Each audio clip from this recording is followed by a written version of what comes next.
Hi everyone, Dom Famularo here, and this is again fantastic for Mapex All Access to have the ability of being able to reach everybody globally. This really is an incredible opportunity to have that. Mapex gives us the ability of being able to talk to and feature all these great players. My gosh, I have enjoyed each Monday that we have done. It's always at 2 o'clock Eastern Standard Time, and I'm coming to you from my studio here. I'm on the North Shore of Long Island. I live in a town called Port Jefferson Village. I built this studio, 24 by 24 foot room. I built it out of cement. Every one of my friends said, boy, is that because you didn't want your neighbors to hear you? I said, no, that's because when I'm in the studio, I don't want to hear my neighbors. So it was really kind of a process of having this kind of sound contained room. And as we do this for Mapex all around the world, I've got my Mapex Evolution kit back here, which is just absolutely fantastic. I've got behind my chair back here, my students kit, which is a Mapex Saturn kit, the Saturn V, which sounds fantastic. So it's really exciting to have the ability to be able to showcase these great products and what we have here. And we've got a young drummer that I'm such a fan of. You know, when I watch many of the footage that he's done on the internet and on YouTube, I'm just blown away by Jermal's playing. You know, typical great pocket, great chops, great groove, and just a real happy sensation when he plays. So if you would please welcome Mr. Jermal Watson. Woo! What's up, Don? Hey, Jermal. Thanks so much for joining me, man. This is so great, man. I love your setup there. We're going to talk about the drums at some point. We're going to talk about that wonderful background that your wife painted, which is beautiful. But I want to start by saying, listen, you started at a young age, you know, in church, you know, like you were like 6 or so. Give me the background about when you started, how you got involved in playing drums. Man, so with me, I come from a family of musicians. My dad played, my uncles played, and growing up, you know, I was sitting in church. I always sat right next to the drums. And I didn't touch the piano or the organ because it was like, if you touch it, you're gonna break it. It was one of those things. It was weird. So I was like, well, it's the drums. I can beat on those, right? You're not gonna break anything, right? Right. So just growing up, man, watching my dad, watching my uncle play, man, like I just fell in love with it. Then listening to the music, my dad was a huge Bob Marley to Earth, Wind and Fire guy. Wow, so, good range. Yeah. So it's like, you know, hearing Get Up, Stand Up, it's like, oh, I want to play that. So, you know, I'll go home, find anything I can hit on. And with the music playing, I'm up there playing with it. Obviously, my mom was like, get him, stop it. You know, but then she understood where I was going with it. And my dad was like, nah, let the boy play. He's going to get it. And then, man, Earth, Wind and Fire, Got Bad, stuff like that, man. It just pulled me in.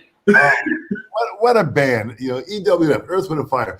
Is one of my all-time favorite bands. Every groove that they play, if you're not moving when they're performing, you're dead. Exactly. Exactly. So you're hearing this at a young age. What instrument did your dad play? My dad played drums, man. Like it was my dad had a twin brother who was a drummer also. So yeah, so it's like it was drums, nothing but drums, tambourines, more drums, you know. So it was good, man. It was a good upbringing. That is great. So you're hearing this music around the household. You're starting to get a feel for it. So did you play your dad's kit, or when did you first get your own kit? So, all right, when I was maybe 4 or 5, obviously my parents got me a little kit from like Toys R Us or something. I had it for a little bit, then I have an older brother who played on it and broke it. So we did, like our house is kind of small, so the only time I could probably get on the drums was at church. So it was like I'll walk in, you know, make sure nobody was around, get up, start practicing, working on stuff like my uncle and my dad had this one lick that I thought was the greatest lick ever. It was like this snare drum, hi-hat, and I just thought that was it. I was like, man, if I can do that, I can play. So like they'll be vacuuming in the church or something. I'm up there playing the same lick for probably about 3 or 4 hours, you know, so. Incredible. So you're based in New Orleans, in Nolens. Yes, sir. And you're hearing music. So was there any other kind of music that you were being exposed to at that time? Man, so being in New Orleans, obviously, if you know anything about New Orleans, you know we are a gumbo, and we eat gumbo too, which is great stuff if you ever come out. Yeah. So my grandfather lived on Dryde Street, and there's a popular street where the Mardi Gras Indians come out. they call it just say second and D. So Mardi Gras morning, you hear the Indians, you hear the drums, so you get to hear that aspect of it. And especially Mardi Gras Day, man, you can walk around any block, you'll hear a brass band. So you're getting all this music fed into you as you're growing up. You know, obviously we didn't go in the French Quarter too much. You know, I was a church boy. Like, it was like, nah, stay away from that. But I had a chance to like hear a lot of the older guys like Shannon Powell, you know, Russell Baptiste, Gerald French, obviously my dad. On Saturday mornings, my mom had Luther Vandross playing, which I knew that was time to clean the house up. So, you know, so it's like I had a lot of influences based on my parents' church and just walking around neighborhoods in the city, man. Well, that's interesting. So you have all these influences. So, you know, you got a new kit, or did you start using your dad's kit at that point? So at that point, I started hijacking the kit from the church off and on. My dad would kind of bring it out. It was mainly kick, snare, hi-hat, you know, and that's how I kind of got into playing stuff. I made a makeshift snare drum, put a strap on it, you know, didn't really understand rudiments, but I was playing stuff I didn't know because based off of what I was hearing, you know, you hear the second line music, you hear a lot of diddles going on, a lot of close rolls, stuff like that. So, yeah. So at this point, so now were there any lessons happening right now? Were there people that you were meeting that you were starting to take lessons with? So honestly, I didn't really start taking official lessons till I was probably, I'll say maybe 8 or 9. Okay. That was when, you know, I walk up and be like, man, look, show me this. Yeah. And there's another drummer. He was younger at the time. His name was Alvin Baptiste. He lives in Atlanta now. He was one of those guys playing like all the Dennis Chambers chops, you know, all the crazy stuff that made no sense. So just, you know, started hanging around him. Then he had me hanging around Russell Baptiste, which kind of got me into like all the odd time signature stuff. Like the one thing Russell told me, I'll never forget it. He was like, man, if it's your solo, it's your solo. Forget everybody else. So it just kind of opened my mind. It's like, okay, so I don't have to really stick to this. It's like, it's my time to talk. So, you know, guys like that, man, really kind of, that was my, like I learned from the streets. You know, it wasn't book taught. It wasn't going into somebody's room. It was like going hanging around and sitting like this, like, oh my God, what are you doing there? You know, sitting behind the kid. I don't like some people who've been to New Orleans have been to the Maple Leaf. And before they changed the stage, the door outside, the drum set was right there. Yeah. So I was too young to get in most of the time. So they'll have the blinds open. I was literally on the glass, like sometimes salivating, watching different drummers, you know, like Raymond Weber and all those guys, like just go for blood, man. It was like amazing. Boy, that's fantastic. You know, it's kind of interesting.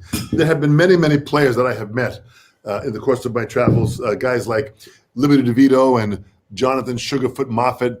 These guys are phenomenal players, and they really don't read, you know, and they learned not necessarily from teachers, so to speak, which is the way that I learned because of where I lived here in New York. There were many great drum teachers here, but they learned by listening to music, going out and hearing bands, and then playing with as many bands as they could.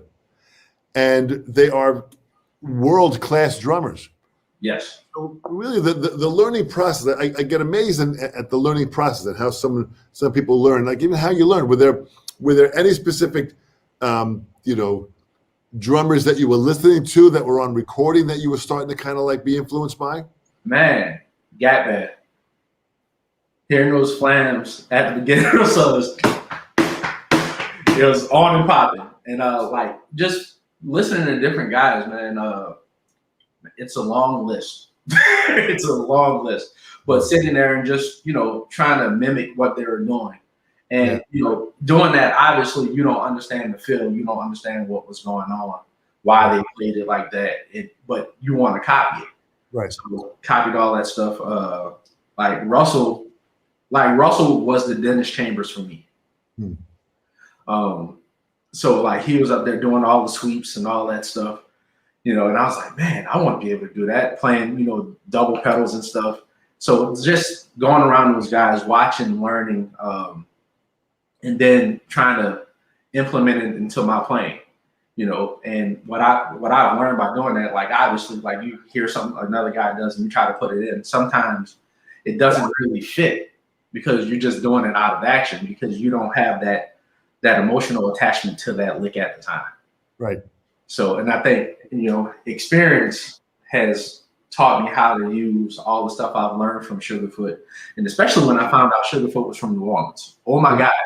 I was like, you're telling me this guy's playing for Michael Jackson. He's from here. I can do it.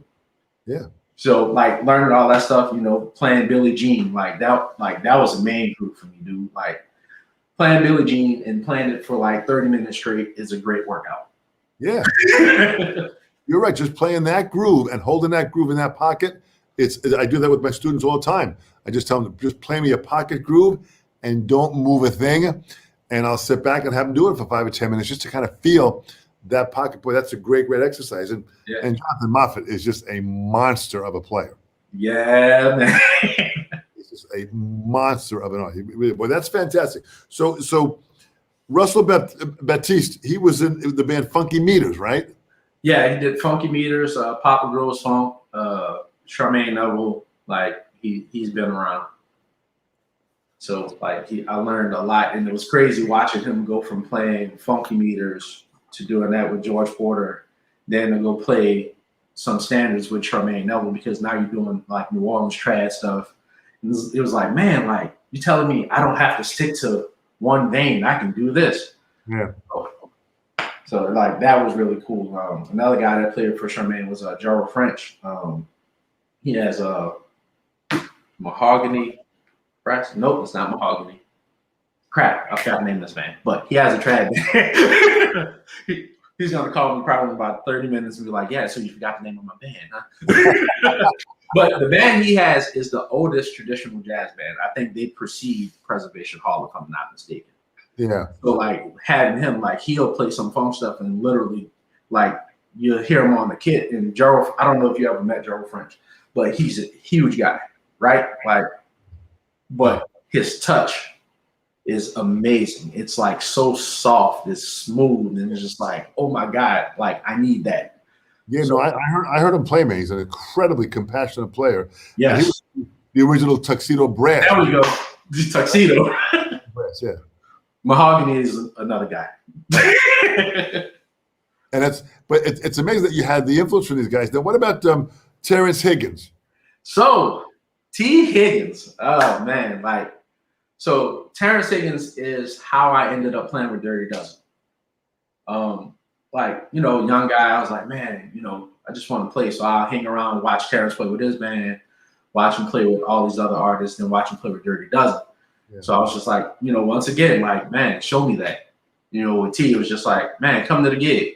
And I'll sit in the audience, listen and learn. Then it was tour that he ended up having. He was like, man, well, can you sell it for me? And I was like, cool. Now, I didn't understand, like that was kind of one of the bigger tours I've done in a while. So it was a month out. It was like, yeah, you're going to be gone for a month, but, I think you can handle it.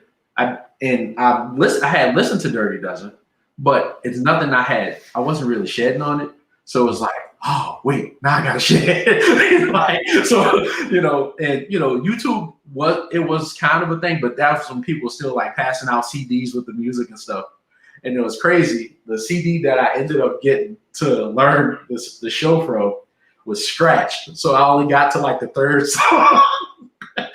So it was like, luckily growing up here, I had experience like hearing brass bands and kind of understanding the concept, but coming from a drum set perspective, instead of having a bass drummer and a snare drummer, it was just me. So trying to have all those elements, like hitting the bell at the right time and making sure your accents are feeling right, because that's when you realize it's a big feel thing, So yeah, man, Terrence Higgins, he's the guy that kind of helped me do the Dirty Dozen thing, and we still talk to this day and like we crack jokes about it. I'm like, yeah, thanks for the gig. He was like, yeah, remember you were my sub. So all these players, like even like Russell Baptiste, Is there a whole Baptiste family that plays all different musical? Yes. So everybody's heard of John Baptiste. Baptiste, On the Colbert Show. right? So that's all family. So how is John related to Russell? Are they cousins or cousins? Brother. I forgot. Yeah, okay, but Baptiste family is so huge. I just call them all brothers. Yeah, Because like it's one big family, and the thing with the Baptiste family, like the dad, they had the Baptiste brothers, like who had some awesome music, but they'll take any musician in the city or in the world, and you feel like you're a brother. Yeah. If I call Russell, like it's funny, we never really talk about drums. It's like, yeah, man, let's go play a video game, and like just live life. Then when it's a gig, if it's a gig, it's like, yeah, come sit in. Like, so it's like we've separated it because now it's like more like family, which is kind of cool. Because like to me, Russell was like up here and I'm still like this little scrub just trying to, I'm like, man, can I be your friend? So you go on, so you're playing in the church, you're young, you start to play more and more for the church. Did you become like the church house drummer at one point? Yeah, so as my dad got older, he kind of stopped playing a little bit. Then I started with the youth choir. Then eventually moved up to where they trusted me to play with the mass choir because, young guys trying to learn everything. It was a tempo issue. You want to play everything fast and fill up all the spaces. So it was a good learning ground playing. And it was a family's church. So my uncles, my grandfather, all pastors and preachers. So it's like, it was good to learn all that stuff, being with family. And, you don't like criticism all the time, but them telling me like, yeah, man, you're playing too fast, you're playing too loud, so it helped me for when I did step out that I understand tempo, and playing in church, like opened my ears up so much because sometimes you'll have like a day to learn the song, and they have all these different elements. So it's like, I feel like that's helped me to where if somebody was to call me at the last minute and be like, yeah, man, here's this gig, here's the vibe, blah, blah, blah. Yeah, we don't have time to give you the music or charts because, one thing they tell a lot of New Orleans drummers is like, oh, charts, don't worry about it. You got it. So, I think it put me in the position to be able to lock into any type of genre. Except for that death metal stuff. I ain't there yet. Like, that's a lot of work. Jeez. So you're in the church playing. So, I mean, how did you learn the tunes? Did you just go over, in your head? Did you write little notes out? How did you learn the tunes? So early on, it was, trying to find like a tape, like trying to catch it on the radio, going to a rehearsal, because a lot of church guys, they'll go to this conference called Gospel Music Workshop of America. They'll learn new music there, then they'll come back home and they'll teach it. So like choir rehearsal. So I'll be sitting there like, okay, what's this? Like, how should I play it? And like, they'll have like, a cassette recording of it. Like, here's the song. So sometimes I can go home and listen to it. Otherwise I had to go sit in choir rehearsal and like learn it as the choir was singing. Wow. So it was tough. These days, it's a lot easier because you have YouTube, you have all these streaming tools that you can use, that can really help you like slow the song down. Like a lot of songs, they have all these crazy intros with like 6 different time signatures. And with church, like being in church, we don't have the time that those session guys had to learn the song. Right. So it's like tonight, the church I play at, we have rehearsal. Luckily, they gave me the songs early, so I had time to kind of shed on them. But even sometimes like that, you have people who've been rehearsing for a session for a month. And then with churches, it's like you get what they've done for a month, it gets to you and you have a week to play it. And the cool thing about our church, the band we have, is we're great guys. And it's like, here's the music, learn it.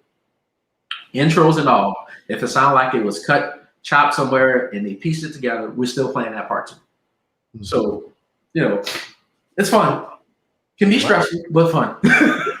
So how do you go about learning a tune? What's the process? Walk me through the process that you get a tune on a recording, whatever. You got to listen to it. How do you learn it?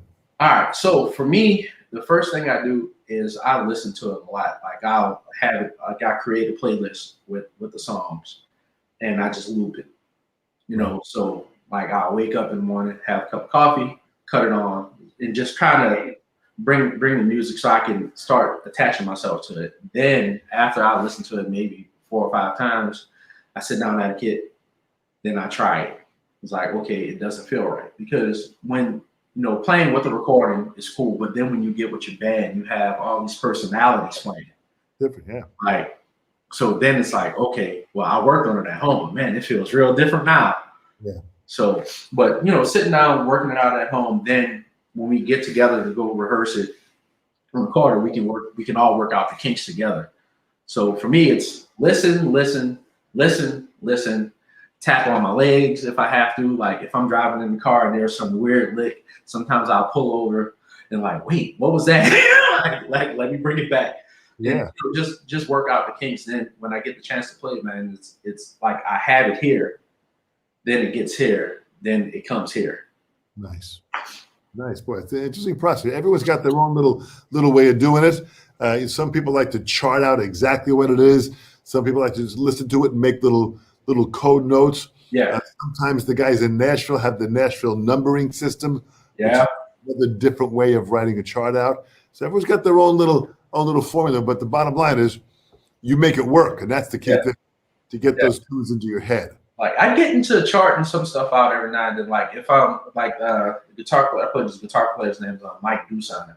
Like really great guy. Check his music out. Anyway, so when we're doing the show, he'll send out a set list and he'll change it a lot. So for certain songs, just because I have a good memory, but I don't trust it all the time. Yeah. So what I'll do is by each song, like I'll write the intro, right? Like transitions and like, okay, when he says this word, this is about to happen. So like I have a sheet of paper on side of me. So when I'm playing, it's like, okay, we're going to this song and I need to go directly into it. It's like I glanced and was like, all right, count to 4 and play this lick here. Then that'll bring you to the next song. So stuff like that, which is cool because like with me, I didn't, from a guitar player's name was Leo Williams. He was like, I was playing in church and he was just like, man, you really need to go learn your rudiments and learn how to read. And I was like, but I can play already. I was young. So I took his advice, got in the band in middle school, which taught me how to read music. And that helps to this day, which, as a kid, it was like, I can just listen to it and play it because I have an ear. Like, man, it has saved my behind being able to like write out certain parts and read lead sheets on stuff, man. Like, so I recommend, hey, learn how to read. Yeah, well, and how'd you learn the reading process? How'd that come to you? Getting in marching band, man. I got in my middle school marching band. Obviously started from the beginning, quarter notes, whole notes, half notes, odd time signatures. Then, because I felt like I can do everything. Like I'll go pick up a trombone. my brother played trumpet in high school, so like I started like taking their instruments and playing it because I started learning how to read the rhythms. So I was like, well, how about I learn how to read the notes and know what A is, A flat, stuff like that, which once again still helps to this day. And like just being in band through high school, middle school, high school, like it really helped change how I approach playing, like and being able to understand what I'm playing. Like if I'm playing like a flam mill and all that craziness for no reason, like I know why I'm playing it, and I can tell somebody, yeah, man, this was this, and here's the base of it. It's learn a paradiddle, learn a 5-stroke. I know you like the hybrid stuff, but if you start here, that'll make the hybrid stuff really nice. Well, that's interesting how marching band and just kind of like that skill really is helpful, right? Yeah. I appreciate it, man. Like, man, Ellender Middle School, that's where it started. Woo! That probably helped your chops too, as far as just your hand technique and stuff like that, right? Yeah, it helped a lot, and that's in New Orleans, a lot of marching bands they don't use like quints and quads and stuff. A lot of times, it's straight up tenor drum. And this band we had a quads player, and he was older. He was actually about to go to high school, and he was like, I was like, man, why are you playing that? Like, it sounds weird, But he was like, well, I play drums too. So I was like, wait, if I can get this, it can help. I was like, cool, I want to play that too. That is fantastic. So when did your first professional gig happen? Here you are now, you're doing the church gigs, you're making it happen. Now all of a sudden you get called to do something professional where you're going to go on the road. When did that happen? So professionally, it happened. I consider myself a late bloomer. I was 22. Interesting. And I got a call. I ended up playing on Bourbon Street to try it because I knew all the guys who were playing it, and I met a bass player, Jack Cruz, who played for Walter Wolfman Washington here in the city. And Jack was like, "Man, come sit in with Walter." I'm like, "Cool." And Walter had a drum, Junkyard Dog, Wilbur Arnold. He died a while back, but great. He was a lefty too. But scary. Oh my! Like pocket was so deep. Like you just you go in and you melt. But he let me sit in on the left-handed kit, and Wilbur got sick, and Walter was like, "Look, I'm going to Italy. I want you to come." So I ended up going to Italy with Walter Wolfman Washington, being still wet behind the ears. I had played some stuff around the States, but we went to Paraguay, if I'm not mistaken. Paraguay, sure. South America, yeah. Yeah. So we went there. Went to Italy. Toured Europe for a minute, and Walter was like, "Man," he's like, "Man, you're good," but he has this thing. He's like, "Man, but you have to understand what it is to be understood, right?" Yeah. So for me, I'm like, dude, what are you talking about? So it was based around just playing. So it's like learning, all of Walter stuff. There's a lot of syncopation stuff that happens with Walter. So one gig, I just went in and went to YouTube because it was a thing and found an old video of Wilbur playing the whole gig. Interesting. And so just like I learned music for church a lot of times, I just sat there and I just watched and listened. And I was like, oh, I get it. I see what he wants. But how can I do that but still be myself? Yeah.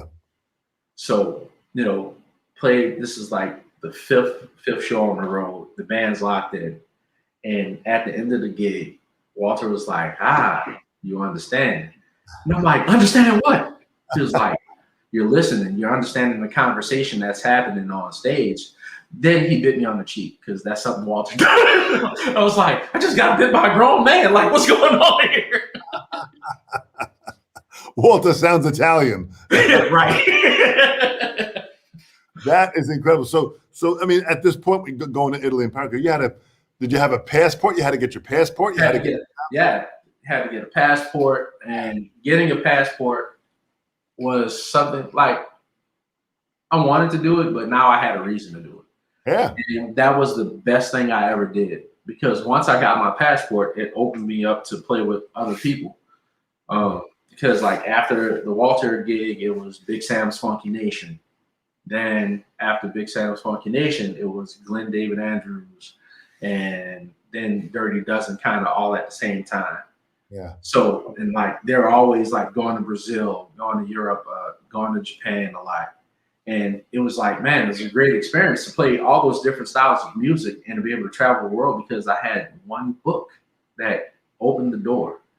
So I recommend if you don't have a passport, please get it. just get it, because you never know. That's good advice for sure. So you toured with Walter Wolfman. You toured with the Dirty Dozen Brass Band. Vasti Jackson. I mean, you started, doing some serious traveling. Yeah, all good stuff, man. All different styles. Walter is a funkier side of blues. That side is Mississippi blues all the way in. Man, if you never heard that side or met him, like he's super solid. Um, as far as like understanding and being able to explain to a guy who didn't play straight up blues. Yeah. He'll be on stage and be like, nah, do this. And he has the blues face when he's playing. It's like, nah, you gotta do this. And nah, hit the ride. Like so it's like live lessons, which was kind of cool. Because you get to learn from somebody who's worked with like Johnny Guitar Watson and those guys. So it like that experience was really great. Well, that's powerful to have that level of influence. I mean, so now you're going along and you're networking with musicians, you're meeting musicians, your name is getting around. All of a sudden, now you're starting to really kind of put this whole thing together. Yeah, man. Like, because playing with those guys, there's this band called the New Master Sounds. Most of them are out of England, and I met the guitar player Eddie Roberts on this thing called Jam Cruise.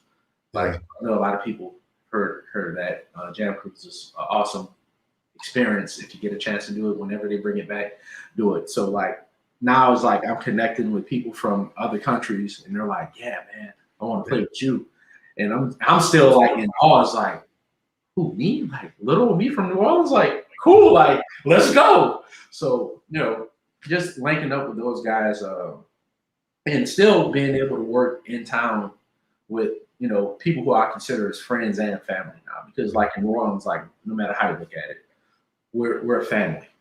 The musician community, it's a big old family.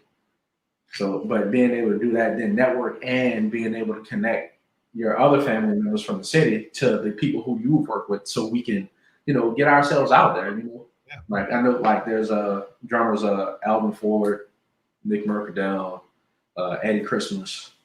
It's a lot of us. Dude, Jordan Lewis, that, we are all interconnected some kind of way by playing. We've all probably touched the same gigs, have our own experience with it, but then we can come back and talk about it. Like, man, so what did you do? Like, how'd you like it? So how'd you feel on this song? It's pretty fun, man. Well, that's fantastic. So you meet with these different acts. So what was it like with is it Nicole Jones? Oh, Nicole Slack Jones. So that was, I ended up going to Paris with Craig Adams. Mm-hmm. Great organ player, piano player, and also my oldest son's godfather. And he was doing his gospel tour in Paris a lot. So Nicole was one of the featured singers on it.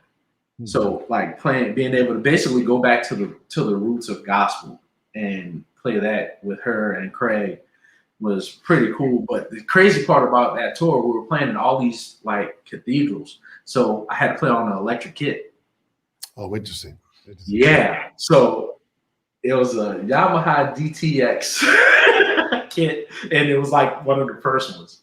So going in and trying to tweak the sounds to have it sound as close to a real kit as possible was hard. Like, and it changed. You have to change how you approach playing on an electric kit, because the dynamics aren't always there. You're trying to play all these ghost notes, and it just sounds like Rice Krispie Treat popping and stuff. So like that was cool, and that was my first time actually doing the tour on the electric kit. And in between, we did this outdoor festival in which I had a live kit, acoustic kit finally. And I was jumping for joy. It's like, yes, finally, something real. That's hysterical, man. So I mean, you're really starting to kind of learn about traveling. You're learning about different countries, being in Paris and stuff. I mean, you're starting to really kind of open up to kind of take this all in. We got a question from one of the viewers here. This is Carlos Gutzman. Yeah, there it is. Okay.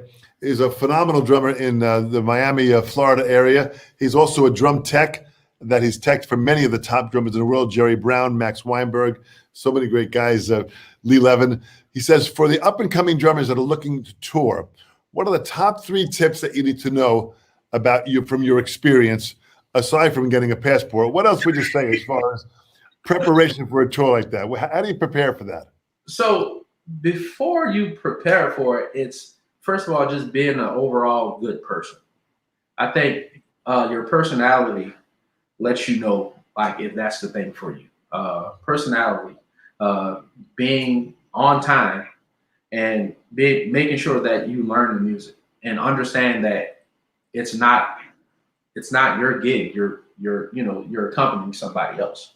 Yeah. So knowing that, all right, because you can play 80 million chops in the world, don't, because you have a singer and you have bandmates, and having that communication with your band, like being able to communicate with anybody. It can be a new guy that they just stick in the band, and know that, all right, he has something to say on this song. Like, there's specific parts. So basically, nice guy, which goes to me under like being able to have a solid relationship with bandmates, the artist you're working for, preparation, which means you have to practice, know the show, and being timely, which being from New Orleans, we sometimes we get a bad rep on not being on time. I learned that the other day because I was the first guy that sound check, and all the engineers was like, wait, you're on time. I'm like, yeah, usually I am. It's like, look, I've been in New Orleans for 3 years. I'm not used to this. I'm like, sorry. That is great. So being a good person, showing up on time, and really knowing the music, man. Those are 3 great points, man. Great stuff. That's fantastic. Thank you, Carlos, as always, for asking. I tell everybody when they have certain questions to ask, let us know where you're from when you sign on here, and any question that you have for Jermal, this will be fantastic. Let's go back now to the drum kit behind you now. You got a fantastic Mapex kit. Just talk about the bass drum, show the bass drum and the drums, and I'm gonna put you on full screen here, Jermal, so you won't see or hear me, but I'll be right here with you. Go for it. Awesome. All right. So I don't know how often you guys have been looking at the Mapex stuff, but this is the Mars. This is an 18-inch Mars kit. It's a little ash, you know what I mean? It looks like it came straight out the swamp, so which worked for me because I'm from New Orleans. It's a birch kit, which I totally love. When I got the kit, I looked at it, I was just like, man, first of all, it's lightweight and it looks great. I didn't care how it sounded at the point. At that time, I was just like happy to have it. Then I had a chance to take it out with a friend of mine, Mike Dusan. We played the outside show. And the first thing everybody noticed was the beauty of the kit. Like, it's mind-blowing. It's going to take your breath away. And then when I started playing it on this kit, because it's an 18, like I can't tune it like a 22, but the sound that came from this little kit, everybody's just like, man, like, I want that kit. Like, I have a lot of friends who are asking about it. Local drum store here in the city, Ray Franson's, they carry it. They carry a lot of Mapex stuff. And like, we were talking, they were just like, man, like, this is a really good kit. And honestly, if you're balling on a budget, you can afford it. All right. Over here is an Exterminator snare drum that I got. This is a birch and walnut that I got from Mapex. I've been having it about a pre-pandemic. I use it, I tune it low. I actually tried out this new head, Earth Tone. I got it at a NAMM show a few years ago. Forgot I had it, but I had a session and I was like, man, I really want this drum to sound really fat. So I threw this on there and it was like, it totally crushes. This kit is my Armory kit. This is also another birch kit. Have Aquarium Super 2s on it. Now, in between both kits, I can't lie, since I've gotten the Mars kit, I kind of set my Armory kit down a little bit, which, no love lost. I still love you. Yes, I do rub my kits because I like them that much. But man, like, both kits, they sound great. Like, I've used both on sessions, live, different venues, and they're super solid. Now, as far as sizes, this is the Armory kit. I have 10, 12, 14, 16, and a 20-inch kick. And this is the bop sizes for the Mars kit. This is a 18. So I have a 10-inch rack 14-inch 4-time, 14-inch snare. A bee just got in my house. That's so weird. Anyway, but this kit, I've tuned it for a straight ahead jazz gig. I've tuned it for a brass band gig. I've tuned it for a rock gig, and it works. Which I can pretty much say the same for the Armory kit, in which like I took it on the road and like looks good, sounds good, and something about Mapex that I've learned is that I can get behind any Mapex kit and feel at home, which really means a lot to me because like I've played them behind a few different kits in my time. And it's something about Mapex that I can sit down and if I want to move something, I know exactly where it needs to be. And it's just like, it's a part of me. So pretty much that's why I ended up choosing Mapex. And I've had Mapex shows me. Shout out to Joe Hibbs, rest in peace, buddy, who got me connected with the company, and it's a great family to be in, man. So, well, that's amazing, man. You know, Joe Hibbs. We mentioned Joe Hibbs, and at many of these sessions, a lot of the drummers that I'm interviewing, all kind of had the connection through Joe Hibbs. What a wonderful soul he was. I knew Joe for over 40 years. I met Joe back in the late 70s. Woo! We went back a long time, and I was with Joe through all those years. He would call me every morning at 6 a.m. That's very Joe-ish. Every morning, Christmas Day, my anniversary, it didn't matter to him. He called 6 o'clock in the morning to touch base and find out what's going on. But he was able to find great young talent and bring them into the fold at Mapex. And like with yourself, Jermal, he really kind of enjoyed your playing and really kind of loved your spirit. And he as I said, had just a great ear for finding great players. Yeah, man. Like Joe, it's weird because I met him in Austin. We're in Austin, Texas. He just so happened to be there when I was out with Dirty Dozen. Yeah. And if I had a Black Panther snare, it was a 13 by 6, if I'm not mistaken. And he was just like, "Man, what's that drum you're playing?" Like, and I had no idea who he was. You know, he was like, He's like, "Man, that sounds good." He was like, "So, do you have a Mapex kit?" I said, "Actually, I do." You know, and he was just like, "Man, look, here's my number." He said, "Call me." I said, "I want to talk to you about something." So I thought nothing of it. You know, I thought nothing of it. And so I'm like, "Oh yeah, this guy, he's just talking." So I blew it off. I was like, "I'll get to it." So he called me and was like, "Yeah, so I was waiting on your call. So let me just cut to the chase. All right. So what type of drums do you like from Mapex?" And it was a Saturn kit. It was a Silver Sparkle. I think I saw it in a dream first. It was a sledgehammer snare. And at the time, Mapex discontinued the sledgehammer for a while.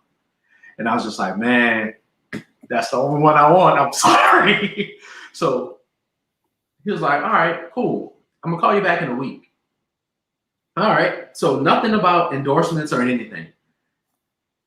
And so a week later, I go into Ray Franson's, and Ray's like, "Man, there's some packages here for you." Like, packages? I'm like, I was just coming in like to change a head on a drum I already had. So the guy comes out, he was like, "No, there's a box from Mapex." And I was like, so I go back and it's the kit. It's the Saturn kit, Silver Sparkle, with the sledgehammer snare that was discontinued. So I cried for a little bit before I took a picture, like with it.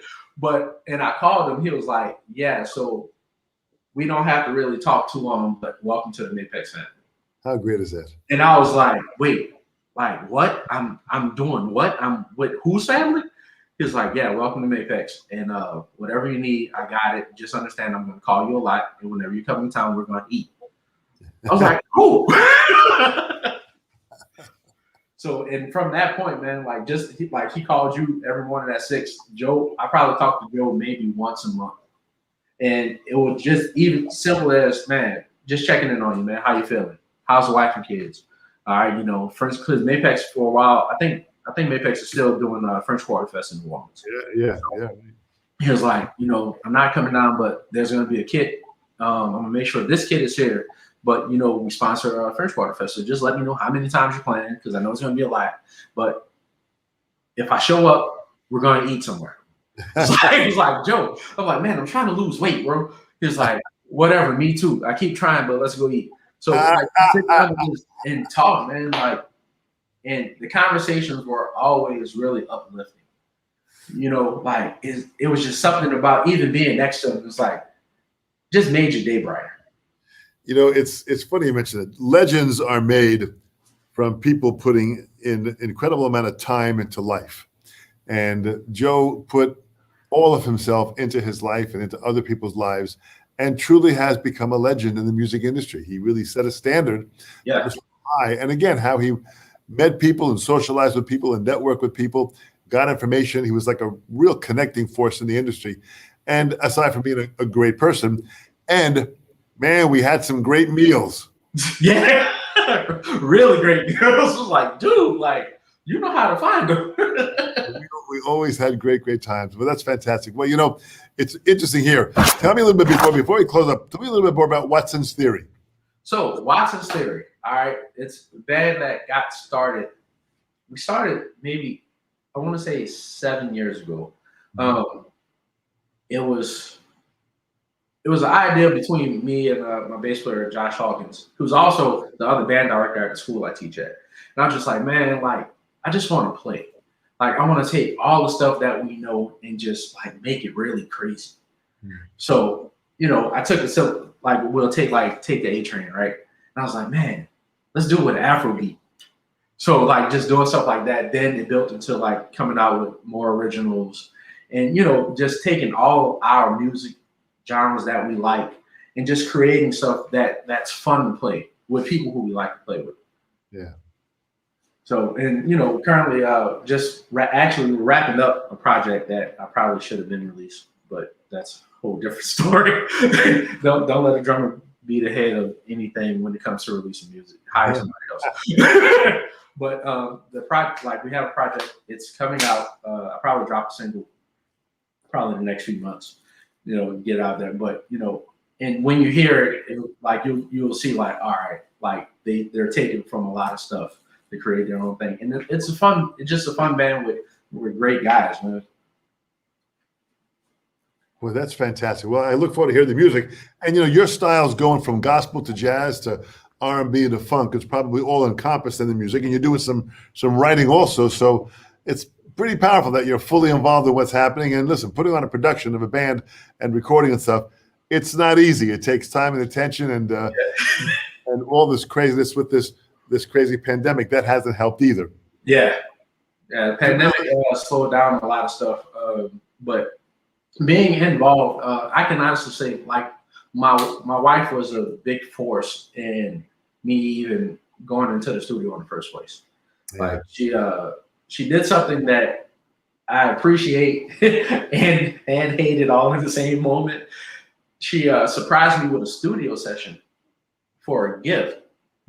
And everybody in the band was in on it but me, because I thought we were going in and recording her music because she's an artist also.